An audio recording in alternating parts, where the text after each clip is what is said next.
మాలల్ని దోషులుగా మిగతా సమాజం నిలబెట్టడానికి దానికి ఒక కారణం ఉంది. మిగతా కులాలకు వీళ్ళ మీద కడుపు మంట ఉంటుంది. కారణం ఏంటంటే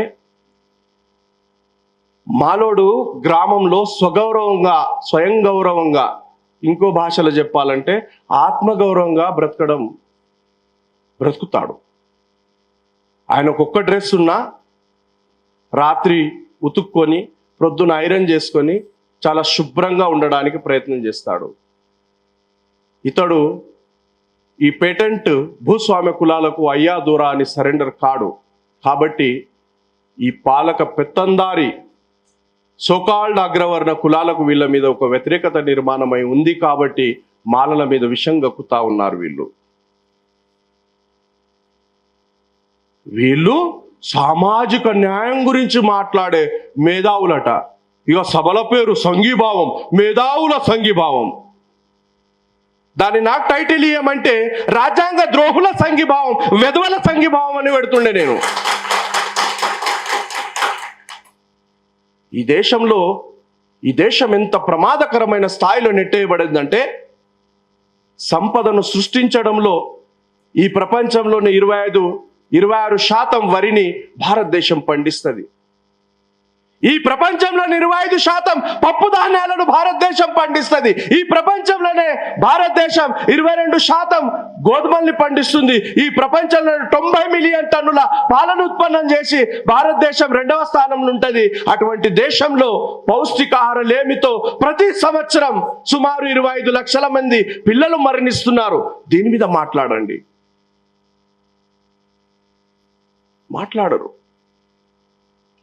రాజ్యాంగంలోని ఆర్టికల్ 45(21)A ప్రకారము ఉచిత ప్రాథమిక నిర్బంధ విద్య ఇవ్వబడ్డది. ఆ విద్యను సర్వనాశనం చేసుకున్నారు. కాన్స్టిట్యూషన్ మీద కౌంటర్ రివల్యూషన్ ఎట్లా జరిగిందంటే గవర్నమెంట్ సెక్టార్లో ఉన్న విద్యను మొత్తం నాశనం చేశారు. సైమల్టేనియస్గా ప్రైవేట్ విద్యాకరణ మొదలుపెట్టారు. చూడండి ఎంత విచిత్రంగా అంటే వీళ్ళు చేసేటటువంటి చట్టాలు మీకు అర్థం కాకుండానే మిమ్మల్ని ఎట్లా నాశనం చేస్తాయో. విద్య నుండి దూరం చేసి నేడు ప్రపంచంలోనే అత్యధిక బాల కార్మికులు. ఉచిత నిర్బంధ విద్య కల్పించాలని భారత చట్టం, భారత రాజ్యాంగం చెప్తా ఉంది. ప్రాథమిక హక్కుల్లో దాన్ని అంశంగా తీసుకున్నారు. అటువంటి దేశంలో ఆర్టికల్ 24 ప్రాథమిక హక్కు ప్రకారము బాల కార్మికులు ఉండడం చట్టరీత్యా నేరమని భారత రాజ్యాంగం ఈ దేశానికి డైరెక్ట్ చేస్తే ఈ ప్రపంచంలోనే అత్యధిక బాల కార్మికులు ఈ దేశంలో కొనసాగుతున్నారు. దీని మీద ఎవడు మాట్లాడు. ఆ చదువును నాసిరకం చదువులు చేసి ఆ విద్య నుండి పిల్లల్ని దూరం చేసి భారత రాజ్యాంగం ఆర్టికల్ 47కు వ్యతిరేకంగా ఏం చెప్తుంది ఆర్టికల్ 47? ప్రజల ఆరోగ్యానికి హానిని కలిగించే ఎటువంటి మత్తు పానీయాలను భారత ప్రభుత్వం అమ్మకూడదు. అత్యంత దౌర్భాగ్యమైన స్థితి దేశానిది ఏంటంటే ప్రభుత్వాలే మద్యంతో ప్రభుత్వాలు నడుపుతున్నారు. భారత చట్టాలకు వ్యతిరేకంగా ఆర్టికల్ 21 నీకు జీవించే హక్కునిస్తుంది. ఏ జీవించే హక్కు? సరైన విద్య, సరైన వైద్యం, సరైన ఆరోగ్యం, సరైన ఉపాధి కలిగి ఉన్నటువంటి జీవించే హక్కు ఇవ్వాలని రాజ్యాంగం ఆర్టికల్ 21 ప్రాథమిక హక్కుల్లో ఈ దేశానికి డైరెక్ట్ చేస్తే నా ఆరోగ్యానికి ధ్వంసం చేసింది. ప్రభుత్వం అమ్మకూడదు అని స్టేట్ డైరెక్టివ్ ప్రిన్సిపల్ ఆర్టికల్ 47లో చెప్తే ఈ దేశమే మత్తు పానీయాలతో నడుస్తా ఉంది. ఎవడు బాధ్యత వహించాలి? ఎవరిని ఇంటలెక్చువల్ అనాలి? అభంశుభం తెలియని పిల్లలు బడిని మానేసి బాల కార్మికులుగా మారి మత్తు పానీయాలకు అలవాటు పడి వాళ్ళ జీవితాలను ధ్వంసం చేస్తూ ఉంటే సామాజిక న్యాయం పేరిట మాట్లాడే మేధావులకు కంట్లకు కనబడదు. మాట్లాడరు, ఉద్యమాలు చేయరు. అంతా ఈ దేశంలో కనబడుతున్న చిత్రం ఇది. ఎంత దౌర్భాగ్యం ఏంటంటే ప్రభుత్వ విద్యాలయాల్లో మతబోధ పనికిరాదు అంటే మతబోధ చేయరాదు. ప్రభుత్వ విద్యాలయాలే కాదు, ప్రభుత్వ ఆమోదిత విద్యాలయాల్లో ప్రభుత్వ ఆమోదిత విద్యాలయాలే కాదు, ప్రభుత్వ ఆమోదిత సంస్థలు కదా.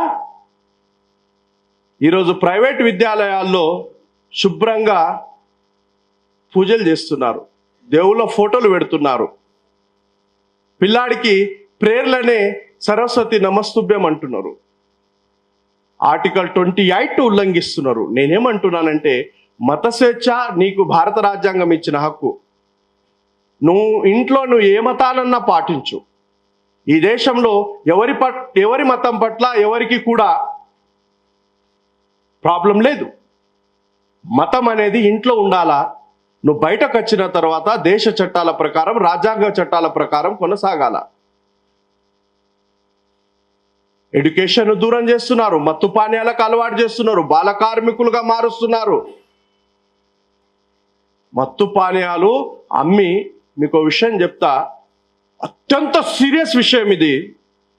ఈ ప్రపంచంలోనే ఎక్కడ లేనటువంటి ఒక సంఘటన. భారతదేశంలో 185 మంది వివిధ రోగాలతో బాధపడుతున్నారు, 15 మంది ఆరోగ్యంతో ఉన్నారు.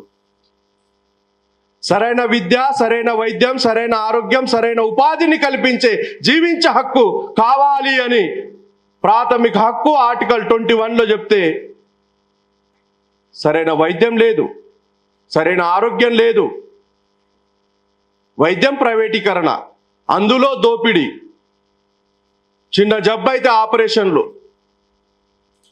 దీని మీద నియంత్రణ లేదు. అడుగడుగున ఈ దేశ చట్టాలను, ఈ దేశ రాజ్యాంగాన్ని ఉల్లంఘిస్తే మాట్లాడనటువంటి ఈ సోకాల్డ్ ఇంటలెక్చువల్స్ ఈ దేశంలో 0.5% కూడా 15% విషయం మీద, నెలకొన్న అంశం మీద వీళ్ళేదో ఇక 3వ ప్రపంచ యుద్ధం చేసినట్టు సామాజిక న్యాయవేత్తలట, రాజ్యాంగ నిపుణులయ్యి దాని మీద భాష్యం చేస్తూ ఉన్నారు. మిత్రులారా, ఆలోచించండి. ఆలోచించే సమయం వచ్చింది. దేశమే ప్రమాదంలో ఉంది. ఒక ఉమెన్ ఎవరో చైనాకు పోయి వచ్చి ఒక బుక్ రాసింది. చైనా నుండి ఒక పాఠం నేర్చుకోవాలి, నేర్చుకోవడానికి ఎక్కడి నుండి అయినా తప్పు ఏంటి అని గవర్నమెంట్ ఆఫీసర్ అనుకుంటా, ఏదో నేను మీడియాలో చూసిన. ఇప్పటి వరకు చైనాలో ఒక రైతు ఆత్మహత్య చేసుకోలేదంట, ప్రత్యక్షంగా ఆమె చూసి వచ్చింది. నాకు స్టడీ ఉంది, నేను నా పరంగా చెప్పను, చెప్పాల్సిన సందర్భంలో సమయంలో చెప్తాను. మనకంటే ఎక్కువ జనాభా కలిగి ఉన్నటువంటి చైనా దేశము ఈరోజు ఆర్థిక రంగంలో అమెరికాను ఎప్పుడో దాటిపోయింది. నేడు మన దేశం డాలర్ విలువతో పోలిస్తే మన రూపాయి 88కి పడిపోయింది. ఎక్కడ? ఈ ప్రపంచంలోనే సహజ వనరుల్లో, ఖనిజ సంపదలో అమెరికా తర్వాత భారతదేశం 2వ స్థానంలో ఉంటుంది. సహజ వనరుల్లో, ఖనిజ సంపదలో పిల్లలకు ఎంప్లాయ్మెంట్ దొరకక దుబాయ్లో ఆడ కూలీనాలి జనాలుగా జీవిస్తూ ఉన్నారు. ఎవడు బాధ్యత వహించాలి? ఈ దేశ సంపదను మొత్తం కొద్దిమంది చేతుల్లోనే దోపిడీ చేసి పెడుతున్నారు. ఎవడు బాధ్యత వహించాలి? ఈ సోకాల్డ్ ఇంటలెక్చువల్స్గా చలామణి అవుతున్నటువంటి అందరూ, ప్రొఫెసర్ విశ్వేశ్వరరావు అయినా, ప్రొఫెసర్ జయధీర్ తిరుమల రావు అయినా, విఠల్ అయినా, పృథ్వీరాజ్ అయినా, లేదా జయప్రకాష్ నారాయణ అయినా, మొన్న వచ్చిన కోదండ రామరెడ్డి అయినా, ప్రొఫెసర్ హరగోపాల్ అయినా, రండి, రిజర్వేషన్లే తీసేద్దాం. మేము అంబేద్కర్ ఇస్లాం రెడీ. 1 కండిషన్,